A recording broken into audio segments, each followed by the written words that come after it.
Can you see me okay? No, you're kind of blurry. Well, I'm wearing my camo jersey. So I'm not surprised you can't see me. All right, so we've got a short video for you guys today. This is kind of an epiphany I had about coaching. It has to do with body position, and it's been super helpful for our students, so we're gonna just bring it to you now. Make sure that you're in the proper position over your bicycle. Go ahead and stand up with your feet level in air. So one of the things we often talk about when we're in a good athletic position is that our knees are more or less over the balls of the feet.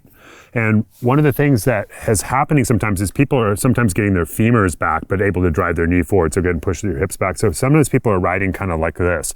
They've got more or less knees over the balls of the feet, or knees over the toes, as we say, but they've got too much angulation in the femurs here. So what we actually want to think about is standing a little taller and bringing this hip joint more or less in line with the ankles. And that's been a super effective thing. This is going to be done when we're jumping. It's going to be done when we're cornering, all these different things. And I just wanted to bring this to you because I feel like the idea of knees over toes can be a little bit misleading if your hips aren't lined up properly. And one of the things this does when we're standing properly, when we have the hip lined up more or less over the ankle, is it does bring the knees over the toes when we add a slight bend. So super simple adjustment, but really helpful on the bike.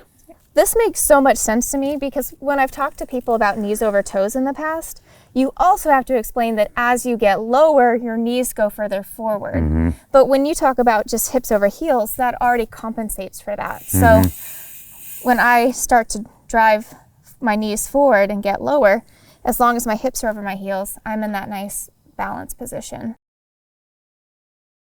So super simple video today, guys, but the results can be profound.